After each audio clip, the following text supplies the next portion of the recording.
আপনার নাম কি? আসানুল হক, বাড়ি কোথায়? রাধানগর, থানা? ইটাহার, জেলা?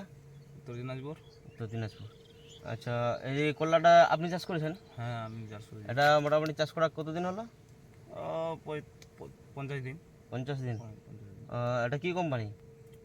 14-15। 14 সানগাই সিড নায়ক 14 14-15। আচ্ছা, এই সানগাই সিড কোম্পানির F1 নায়ক 14 করলা চাষ করে আপনার কেমন লেগেছে? ভালোই লেগেছে। ভালো লেগেছে। ভালো লেগেছে। আচ্ছা, ফলের কোয়ালিটি বা সাইজ কীরকম?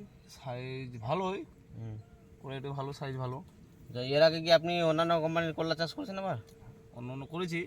তো আপনি যে অন্যান্য কোম্পানির করলা চাষ করছেন তা থেকে এটা কীরকম লাগছে রেজাল্টটা? অন্য কোম্পানিতে এটা ভালোই লাগছে। এটা ভালো লাগছে। ভালো লাগছে। তো এটা একটা গুণগুলো বলো না, ভালো খারাপ কি ভালো মন্দ একটু বলেন। না, এটা ভালোই, যেহেতু বুনেছি তো এটা ভালোই লাগবে। ফল ভালো আসছে। ফল ভালো।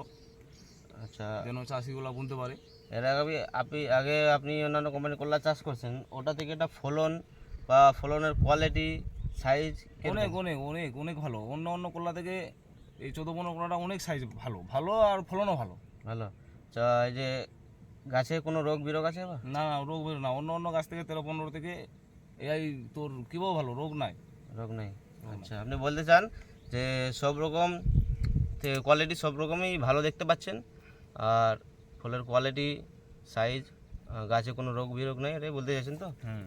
আচ্ছা, তো আসসালামু আলাইকুম। আজ আমরা এসেছিলাম উত্তর দিনাজপুর জেলার জামালপুর রাধানগর এলাকায়। তো এখানে এক দাদা আমাদের সানগাই সিড কোম্পানির F1 নায়ক করলা চাষ করেছিলেন 14-15। তো ওনার কাছ থেকে জানা গেল যে উনি আরও অন্যান্য কোম্পানির করলা চাষ করেছেন। তো সব থেকে এটাই রেজাল্টটা ওনাকে ভালো লাগলো আর কি। তো আমরা দেখতে পাচ্ছি যে ফলের সাইজ কোয়ালিটি বা গাছের ফলন অনেক রকম খুব ভালো আছে, আপনারাও দেখতে পাচ্ছেন ভিডিওর মাধ্যমে।